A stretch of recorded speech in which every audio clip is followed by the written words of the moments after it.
नमस्कार दोस्तों, स्वागत है आप सभी का आपके अपने इस यूट्यूब चैनल पर। जैसा कि फ्रेंड्स, हमारा Delhi police constable previous year का सॉल्यूशन चल रहा है।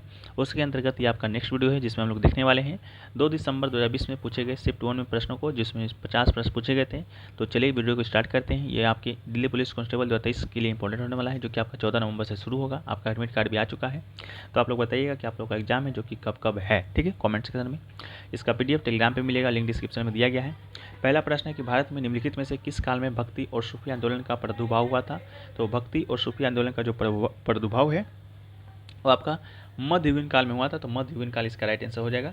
मध्ययुगीन काल के दौरान भारत में भक्ति और सूफी आंदोलन हुए। सूफी आंदोलन आपका 14वीं से 16वीं शताब्दी का सामाजिक धार्मिक आंदोलन था। इस आंदोलन के प्रतिपादक थे अपरंपरागत मुस्लिम संत, जिन्होंने भारत के वेदांतिक दर्शन और बौद्ध धर्म का गहन अध्ययन किया था। इस आंदोलन ने मुसलमानों हिंदुओं दोनों को प्रभावित किया और इस प्रकार दोनों के लिए एक साझा मंच प्रदान किया था। कुछ प्रमुख सूफी संत थे, जैसे कि आपका ख्वाजा मोइनुद्दीन चिश्ती हो गया, फरुद्दीन गंजे शंकर हो गया, निजामुद्दीन औलिया हो गया। ये सभी आपके कुछ प्रमुख सूफी संत थे। नेक्स्ट आपका है कि 19 सितंबर से 10 नवंबर 2020 के मध्य IPL 2020 का आयोजन कहाँ पर किया गया था। तो 2020 का जो IPL है आपको मालूम होगा कोरोना के कारण आपका संयुक्त अरब अमीरात में हुआ था। बस इसको इतना याद रखिएगा। इसके अलावा हम लोग IPL 2023 की बात कर लेते हैं, जो आपके लिए इंपॉर्टेंट है। तो IPL 2023 की बात करेंगे तो ये दोस्तों आपका 16वां संस्करण था, इस बार का 16वां सीजन था। इसको जो प्रयोजक था आपका टाटा, स्पॉन्सर कौन किया था, आपका टाटा ने किया था। चैंपियन आपके चेन्नई सुपर किंग बना था, जिसका आपका 5वां खिताब था। तो 5 खिताब जीतने वाले एक और खिलाड़ी हैं आपके मुंबई इंडियंस है। दोनों ने आपके 5वां खिताब है जो कि अपने नाम किया है, मुंबई और चेन्नई। इसके अलावा रनअप की बात करेंगे तो रनअप आपका गुजरात टाइटन था। गुजरात टाइटंस की बात करेंगे तो 2022 का जो IPL हुआ था उसका विजेता आपके गुजरात टाइटंस है। सर्वाधिक रन की बात करेंगे, सर्वाधिक रन मारने वाले को आपका ऑरेंज कैप दिया जाता है। तो किसने मारा था, तो शुभमन गिल ने मारा था, गुजरात टाइटंस के खिलाड़ी थे। टोटल 890 रन मारा था। सर्वाधिक विकेट लेने वाले को पर्पल कैप दिया जाता है, जैसा कि आप लोग को मालूम होगा। तो पर्पल कैप आपका मोहम्मद शमी को दिया गया था। गुजरात टाइटंस के ये भी खिलाड़ी थे, टोटल 28 विकेट अपने नाम किए थे, ठीक है। नेक्स्ट आपका है कि पुष्पों द्वारा परागणकर्ताओं को आकर्षित करने के लिए उपयोग किए जाने वाले किस प्रकार के प्रकाश या संकेत को मधुमक्खियां देख सकती है। तो राइट आंसर आपका पराबैंगनी इसका राइट आंसर हो जाएगा, ठीक है। पराबैंगनी प्रकाश संकेत मधुमक्खियों को दिखते हैं, जो फूलों के द्वारा परागण कणों को आकर्षित करने के लिए उपयोग में किया जाता है। मधुमक्खियां पराबैंगनी तरंग दैर्घ्य देख सकती है, जैसा कि यह पता चलता है कि फूलों में उनकी पंखुड़ियों के भीतर UV के पैटर्न होते हैं, जो मधुमक्खियों को आकर्षित करते हैं। उनके केंद्र में इंतजार कर रहे अमृत और पराग के खजाने को इंगित करता है। मधुमक्खियां अपने रंगों को पराबैंगनी प्रकाश नीले और हरे रंग पर आधारित करती है। इस बात को याद रखिएगा। यही कारण है कि मधुमक्खियां हैं जो कि लाल रंग नहीं देख सकती है, ठीक है। नेक्स्ट आपका है कि सियांग नदी महोत्सव भारत के किस राज्य में मनाया जाता है। तो सियांग नदी महोत्सव की बात करेंगे तो ये दोस्तों आपका अरुणाचल प्रदेश में मनाया जाता है। तो राइट आंसर आपका अरुणाचल प्रदेश आ जाएगा। भारत के अरुणाचल प्रदेश राज्य में सियांग नदी महोत्सव मनाया जाता है। सियांग नदी महोत्सव एक प्रसिद्ध त्यौहार है जो कि हर साल आपका दिसंबर के महीने में अरुणाचल प्रदेश के विभिन्न हिस्सों में मनाया जाता है। पहले यह त्यौहार आपका तेजू में ब्रह्मपुत्र दर्शन उत्सव के नाम से जाना जाता था। ये त्यौहार के आयोजन का मुख्य उद्देश्य राज्य में पर्यटन को बढ़ावा देना और संस्कृति को बढ़ावा देना है। इस बात को भी याद रखिएगा। नेक्स्ट आपका है कि 1946 की संविधान सभा में मौलिक अधिकार पर उप समिति का नेतृत्व निम्नलिखित में से किसके द्वारा किया गया था। तो इसका जो नेतृत्व है आपका JB कृपलानी के द्वारा किया गया। तो राइट आंसर आपका JB कृपलानी हो जाएगा। JB कृपलानी ने 1946 में संविधान सभा में मौलिक अधिकार उप समिति का नेतृत्व किया। भारत का संविधान लिखने के लिए भारत की संविधान सभा का चुनाव किया गया था। प्रांतीय विधानसभा के द्वारा चुना गया था। 1946 में संविधान सभा में नई दिल्ली में संविधान सभा की पहली बैठक हुई थी, जिसमें वर्तमान में संसद भवन के सेंट्रल हॉल के रूप में जाना जाता है, ठीक है। इसके अलावा JB कृपलानी के बारे में बात करेंगे तो वो आपको भारत की एक राजनेता थी और विशेष रूप से 1976 में सत्ता हस्तांतरण के बाद जो आपका भारतीय राष्ट्रीय कांग्रेस के अध्यक्ष पद के लिए जाना गया था। 1948 का जो कांग्रेस अधिवेशन हुआ था उस समय आपके JB कृपलानी ही अध्यक्ष थे। इसके अलावा इनका पूरा नाम आपका जीवन राम भगवान दास कृपलानी था। नेक्स्ट आपका है कि आर्थिक मामलों की मंत्रिमंडलीय समिति द्वारा विपणन सत्र 2020-21 हेतु प्रस्तावित न्यूनतम समर्थन मूल्य यानी कि MSP निम्नलिखित में से किस फसल के लिए सर्वाधिक वृद्धि किया गया है। तो इसका राइट आंसर आपका काला तिल हो जाएगा, जो कि आपके 2020 का क्वेश्चन था। करंट अफेयर्स का रिलेटेड आपके लिए उतना इंपॉर्टेंट नहीं है। अगला है कि भारत के किस राज्य में आपको जमराय तलांग पर्वतमाला मिलेगी। तो जामराय तलांग पर्वतमाला की बात करेंगे तो ये दोस्तों आपका त्रिपुरा में मिलता है। तो राइट आंसर त्रिपुरा हो जाएगा। त्रिपुरा राज्य में आपका जरमाई तलांग पर्वत है जो कि पाया जाता है। कुल आपका 3280 फीट है, ठीक है। इसके अलावा त्रिपुरा हिल्स कभी अत्यधिक जंगलों से भरा हुआ था, अब नंगे मिट्टी के पैच पाए जाते हैं जहाँ क्षेत्र की विरल आबादी झुम का अभ्यास करती है।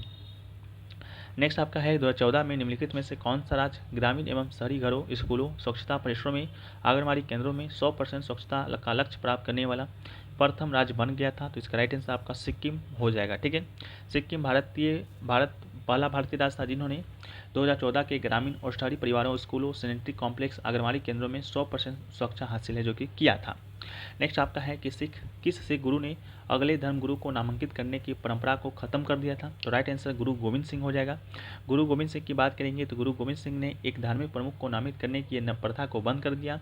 उन्होंने सिख धर्म में उनकी महत्वपूर्ण योगदान के लिए जाना जाता है, जिसमें बालों को ढकने के लिए पगड़ी की शुरुआत है जो कि किया गया था। उन्होंने खालसा या पांच के सिद्धांत की स्थापना की थी, इसको भी याद रखिएगा। इसके अलावा गुरु गोविंद सिंह के बारे में बात करते हैं तो गुरु गोविंद सिंह आपका 10 सिख गुरुओं में से अंतिम गुरु गोविंद सिंह का जन्म की बात करेंगे तो 22 दिसंबर 1666 को पटना बिहार में हुआ था। उनकी जयंती को नानक साई कैलेंडर पर आधारित है, जिसके अनुसार 2021 में 20 जनवरी को पड़ा था। ठीक है, इसके अलावा वो अपने पिता गुरु तेग बहादुर 9वें सिख गुरु के निधन के बाद 9 साल की उम्र में आपके सिख गुरु बन गए थे। 1708 में उनकी हत्या कर दी गई थी। अगला है गुरु तेग बहादुर के बारे में बात करते हैं तो गुरु तेग बहादुर, ठीक है, जिसकी हत्या आपके औरंगजेब के द्वारा किया गया था। गुरु के आपके 9वें गुरु थे। ठीक है, इसके अलावा याद रखिएगा गुरु अर्जुन देव के बारे में। गुरु जो अर्जुन देव थे वो दोस्तों आपके 5वें नंबर के गुरु थे। नेक्स्ट आपका है कि द इनहेरिटेंस ऑफ लॉस पुस्तक के लेखक कौन है? तो इसका राइट आंसर आपके किरण देसाई हो जाएंगे। भारतीय लेखक किरण देसाई का दूसरा उपन्यास था आपका इनहेरिटेंस ऑफ लॉस 2006 में पुरस्कार जो पुस्तक है जो प्रकाशित हुआ था। इसने उस वर्ष के मैन बुकर पुरस्कार 2007 में, national book critics circle fiction award 2006 में, वोडाफोन क्रॉसवर्ड बुक अवार्ड है जो कि सही बहुत पुरस्कार है जी को जीता था। अगला है बजट 2020 के अनुसार कॉर्पोरेट बॉन्ड में प्रस्तावित विदेशी पोर्टफोलियो निवेशक एफपीआई सीमा क्या है? तो आपका 15% ऑफ आउटस्टैंडिंग स्टॉक्स का राइट आंसर होगा। ठीक है, 2020 का था, इसके लिए आपके लिए इंपॉर्टेंट नहीं है।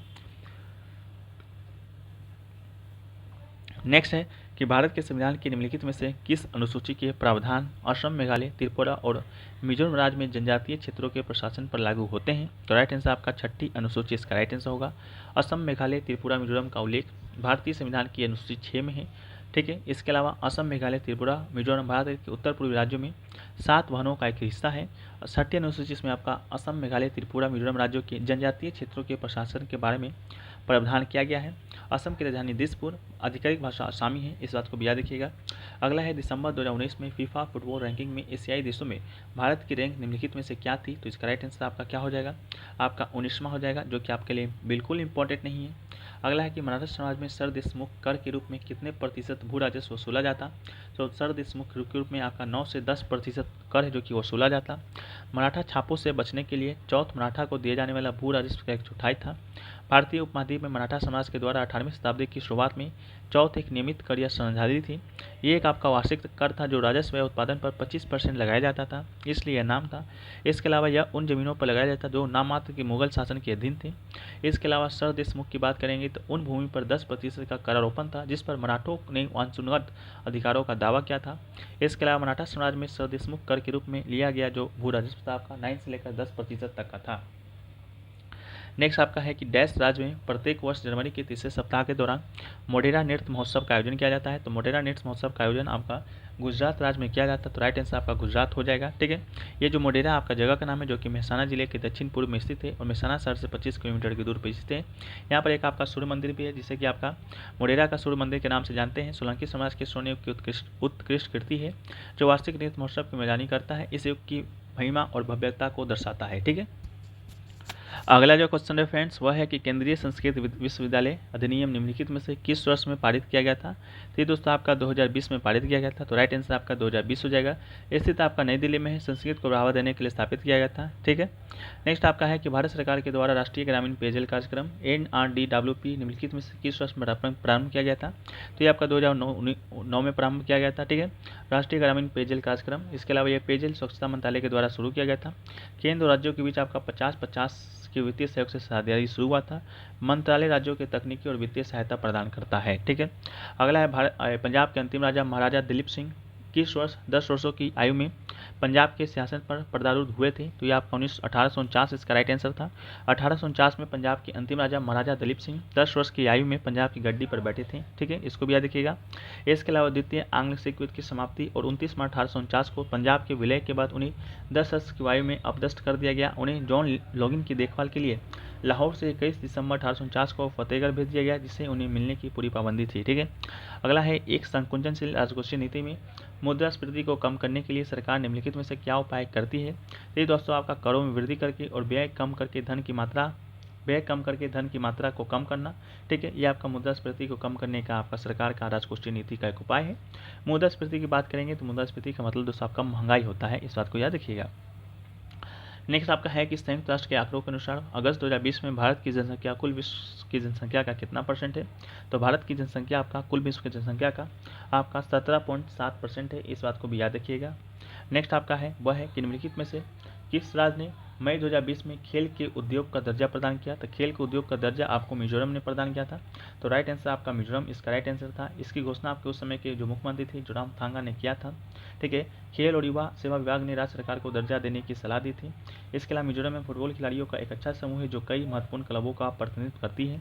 अगला है कि भारत के आर्थिक सर्वेक्षण 2020 के द्वारा निम्नलिखित में से कौन सा शब्द प्रस्तुत किया गया था जिसका अर्थ उस राशि से है जो पूरे भारत में कोई सामान्य व्यक्ति भोजन की एक थाली के लिए व्यय करता है? तो थोलिनोमिक्स इसका राइट आंसर था। कोई इंपॉर्टेंट नहीं है, 20 का आर्थिक सर्वेक्षण से संबंधित प्रश्न है।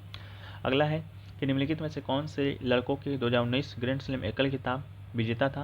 यह आपकी सितारों मान जी चुकी थी, ये भी आपके लिए इंपॉर्टेंट नहीं है। अगला है निम्नलिखित में से कौन 2016 में अंतर्राष्ट्रीय हॉकी महासंघ के अध्यक्ष के रूप में चुने गए प्रथम भारतीय थे? ये आपके नरेंद्र बत्रा थे, तो इसका राइट आंसर आपके नरेंद्र बत्रा हो जाएंगे। भारत के नरेंद्र बत्रा अंतर्राष्ट्रीय हॉकी महासंघ के पहले गैर यूरोपीय राष्ट्रपति बने थे, इसको भी याद रखिएगा। अगला है 1940 के संविधान सभा में निम्नलिखित सदस्यों ने भारतीय रियासतों यानी कि इंडियन प्रिंसली स्टेट का प्रतिनिधित्व किया था। टोटल आपका 93 आपके भारतीय रियासतों ने आपका प्रतिनिधित्व जो कि किया था। ठीक है, संविधान सभा की कुल सदस्यता आपका 389 थी। 292 आपके प्रांतों के प्रतिनिधि थे। ठीक है, इसके अलावा 93 रियासतों के प्रतिनिधि थे। 4 दिल्ली, अजमेर, मेवाड़, कुर्ग, ब्रिटिश बलूचिस्तान के पूर्व आयुक्त प्रांतों से भी थे। ठीक, नेक्स्ट आपका है कि यूनाइटेड किंगडम के भारतीय मूल के निम्नलिखित में से किस राजनेता को फरवरी 2020 में यूके का चांसलर ऑफ द एक्सचेंजर पुरस्कार से सम्मानित किया गया था? ऋषि सुनक को किया गया था। ऋषि सुनक की बात करेंगे तो दोस्तों ब्रिटेन के वर्तमान में क्या है? पीएम है, इस बात को भी आप याद रखिएगा। ठीक है, नेक्स्ट क्वेश्चन है वह है कि बजट 2020 के द्वारा सार्वजनिक क्षेत्र के बैंकों में निम्नलिखित में से कितनी पूंजी यानी कि कैपिटल इन्फ्यूजन राशि प्रस्तावित किया गया? तो 3.5 लाख करोड़ रुपये किया गया था। बजट 2020 का क्वेश्चन है, आपको बजट 2023 पढ़ के जाना है। अगला है कि असम के निम्नलिखित में से किस किशोर स्वतंत्रता सैनियों ने भारतीय स्वतंत्रता आंदोलन के दौरान अपने जीवन का बलिदान किया? तो कन कलकत्ता बरुआ इसका राइट आंसर हो जाएंगे। कलकत्ता बरुआ असम की एक किशोर स्वतंत्रता सेनानी थी जिन्होंने भारतीय स्वतंत्रता आंदोलन के दौरान अपना जीवन त्याग किया। ठीक है, इसको भी याद रखिएगा। नेक्स्ट है कि निम्नलिखित में से कौन सा क्षारों का एक गुण नहीं है? तो स्वाद में मीठा, ये दोस्तों आपका एक गुण नहीं है। बाकी आपका क्षार लिटमस का रंग परिवर्तित नहीं करता है। इसके अलावा उनके जल विलयन विद्युत प्रवाह का चालन करते हैं। चिकनी या समन प्रतीत होता है, ये सब आपका क्षारों का गुण है। क्षार नीले लिटमस को लाल नहीं कर सकता है। ठीक है, इसको भी याद रखिएगा।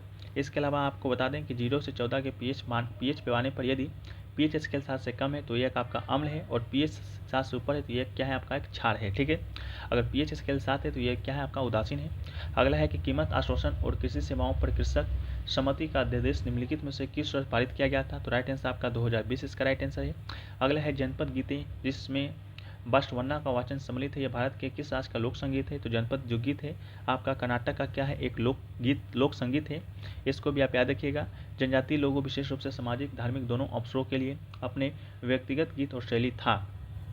नेक्स्ट है आपका कि भारत का कौन सा राज्य गार्बेज कैफे लॉन्च करने वाला पहला राज्य बना है? तो गार्बेज कैफे लॉन्च करने वाला पहला राज्य आपका छत्तीसगढ़ था, तो राइट आंसर आपका छत्तीसगढ़ हो जाएगा।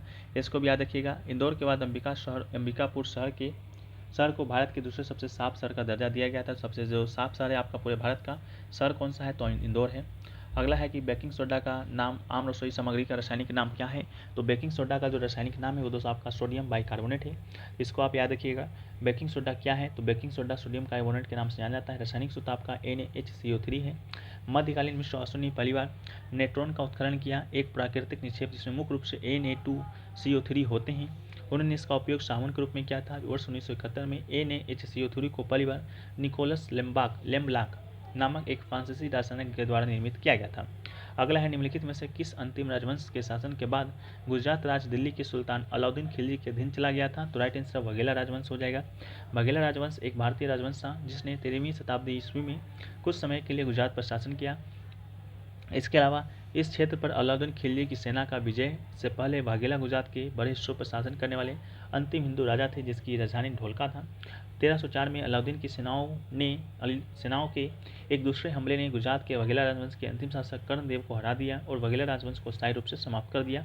इसके परिणाम स्वरूप गुजरात का दिल्ली सल्तनत के साथ विलय हो गया था।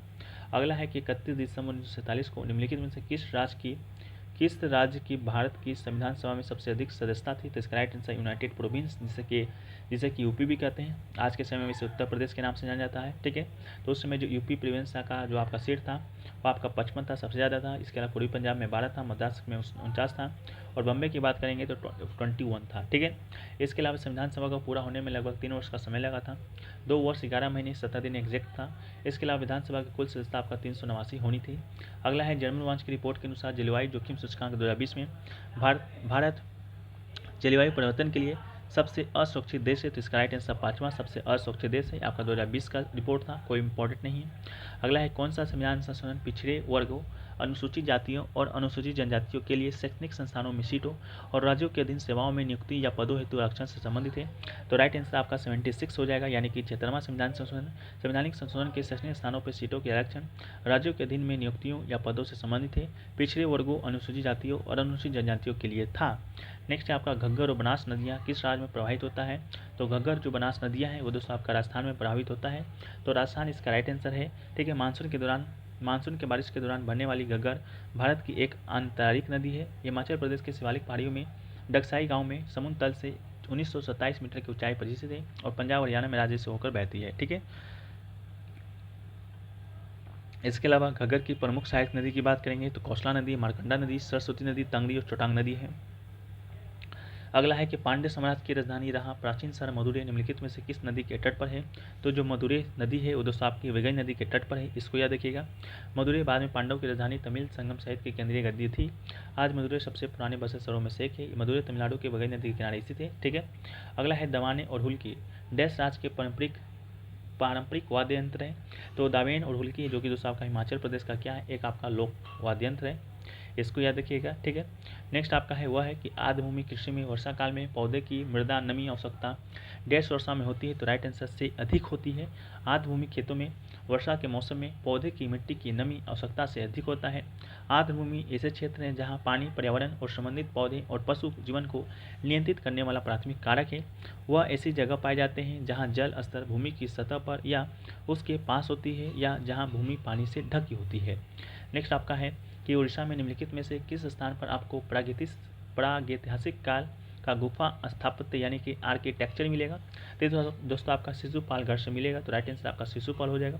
शिशुपालगढ़ या शिशुपालगढ़ उड़ीसा भारत में खुदरा जिले में स्थित है। घरों ने किलीबंदी को बर्बाद कर दिया है। इसके अलावा ये प्राचीन कलिंग की राजधानी हुआ करता था। यह भारत के सबसे बड़े और सबसे संरक्षित ऐतिहासिक दुर्गों में से एक है जो 7वीं से 6वीं शताब्दी ईसा पूर्व के आसपास के उत्तरी प्राचीर के अंदर बाहर दोनों जगहों पर सबसे पहले काबिज था। उड़ीसा में हम शिशुपालगढ़ में पूर्व ऐतिहासिक काल की गुफाओं और वास्तुकला पाएंगे। नेक्स्ट आपका है डैश का संबंध मानव प्रजाति की आनुवंशिक शुद्धता में सुधार करने के लिए चयनात्मक प्रजनन और बाध्यकारी नसबंदी जैसी प्रक्रियाओं का उपयोग किए जाने से है। तो राइट आंसर सुजनिक यानी कि यूजेनिक्स इसका राइट आंसर है। यूजेनिक्स की बात करेंगे तो नस्लीय सुधार और योजनाबद्ध प्रजनन का वैज्ञानिक रूप से गलत और अनैतिक सिद्धांत है जिसने 20वीं शताब्दी की शुरुआत में लोकप्रियता हासिल की। दुनिया भर में यूजेनिस्टों का मानना था कि वह मनुष्यों को पूर्ण बना सकता है, आनुवंशिक और आनुवंशिकता के माध्यम से तथाकथित सामाजिक बुराइयों को खत्म कर सकता है। अगला है कि आर्थिक सर्वेक्षण 2020 के अनुसार मुंबई में किसी संपत्ति का पंजीयन कराने के लिए कितने दिनों की अवधि अपेक्षित होती है? तो राइट आंसर 68 था, आपके लिए इंपॉर्टेंट नहीं है। नेक्स्ट आपका है निम्नलिखित में से कौन सी वर्षा आधारित नदी है? तो राइट आंसर आपका पेरियार हो जाएगा। पेरियार दोस्तों आपका एक वर्षा पोषित नदी है। पेरियार नदी केरल राज्य की सबसे लंबी नदी है जिसकी लंबाई 244 किलोमीटर है। इसे केरल की जीवन रेखा के रूप में जाना जाता है क्योंकि यह राज्य की कुल 12 नदियों में से एक है। यह एक 12 नदी की धारा है जो पूरे वर्ष अपने प्रवाह सतह के कुछ हिस्सों में निरंतर प्रवाह करती है। ठीक है, इसके अलावा पेरियार की कुछ सहायक नदी भी है। मुथिरपुझा, मुलियार, चेरुथोनी और पेरिंजन कुट्टी है। नेक्स्ट आपका है आपका पेरियार राष्ट्रीय उद्यान भी आपका केरल में स्थित है, ठीक है। पेरियार नदी पश्चिम घाट के शिवालिक पहाड़ियों से निकलती है और पेरियार राष्ट्रीय उद्यान से होकर बहती है। अगला है फीचर फोटोग्राफी के वर्ग में भारत के कितने फोटो पत्रकारों को 2020 में पुलित्जर पुरस्कार प्रदान किया गया? तो राइट आंसर 3 होगा, 3 ही को दिया गया था। 2020 का करंट अफेयर्स है। अगला है कि द लॉन्गेस्ट रेस नामक पुस्तक किसके द्वारा लिखा गया था? तो द लॉन्गेस्ट रेस पुस्तक आपका टॉम ऑल्टर के द्वारा लिखा गया है। टॉम ऑल्टर, इसको याद रखिएगा, ठीक है। इसके अलावा नेक्स्ट आपका है कि निम्नलिखित में से कौन से नृत्य शैली 2010 में यूनेस्को विश्व विरासत नृत्य में शामिल किया गया था? तो राइट आंसर आपका छऊ हो जाएगा। वर्ष 2010 में यूनेस्को की अमृत विरासत सूची में शामिल छऊ नृत्य को शामिल किया गया था। छऊ नृत्य की बात करेंगे तो जो भारत का संस्कृति मंत्रालय है, ठीक है, भारत का संस्कृति मंत्रालय के द्वारा इस नृत्य को आपका शास्त्रीय नृत्य का भी दर्जा प्रदान है, इसको भी याद रखिएगा। इसके अलावा छऊ नृत्य की बात करेंगे तो ये आपका 3 प्रकार का होता है, ठीक है। 3 राज्यों में अलग अलग नामों से जाना जाता है। एक आपका झारखंड में जाना जाता है, एक आपका पश्चिम बंगाल में जाना जाता है। पश्चिम बंगाल के अलावा दोस्तों आपका उड़ीसा में भी अलग नाम से जाना जाता है। पश्चिम बंगाल में दोस्तों आपका इसे पुरुलिया छऊ के नाम से जानते हैं। उड़ीसा में इसे मयूरभंज छऊ के नाम से जानते हैं, मयूरभंज छऊ। इसके अलावा झारखंड में दोस्तों आपका सरायकेला छऊ के नाम से जानते हैं, इसको याद रखिएगा। अगला है कि मिलेनियम बुक ऑफ प्रोफेसिस के द्वारा विगत 1000 वर्षों में 100 महान ज्योतिषों में से एक के रूप में निम्नलिखित में से किस भारतीय को मान्यता दिया गया था? तो इसका राइट आंसर आपका बेजान दारूवाला इसका राइट आंसर था। नेक्स्ट आपका है 3 दरवाजा नामक स्मारक आपको किस राज्य में मिलेगा? तो 3 दरवाजा जो नामक आपका स्मारक है वो दोस्तों आपका गुजरात राज्य में है, तो इसका राइट आंसर गुजरात हो जाएगा। 3 दरवाजा अहमदाबाद शहर के वर्ध किले के पूर्वी तरफ स्थित एक हरत-ताली प्रवेश द्वार है। यह मुजफ्फरद राजवंश के अहमद शाह प्रथम थे जिन्होंने 15वीं शताब्दी के भद्र किले के साथ 3 दरवाजा बनाया गया था। उन्होंने अहमदाबाद को गुजरात सल्तनत की राजधानी बनाने के ठीक के बाद इनकी संरचना का निर्माण शुरू किया। इसके अलावा वास्तुशिल्प के जटिल प्रवेश द्वार को 1411 से लेकर 1415 तक पूरा होने में 4 वर्ष लगे थे। विस्तृत 3 दरवाजा वास्तुकला के इंडो इस्लामिक शैली में अपनाया गया था और इसे मराठा गवर्नर चिमनाजी रघुनाथ के द्वारा एक शिलालेख है। इसमें 25 फीट की ऊंचाई के साथ 3 मेहराब है, बीच में एक आपका एक चौड़ाई 17 फीट है, जबकि 2 का अन्य 13 फीट चौड़ा है, ठीक है।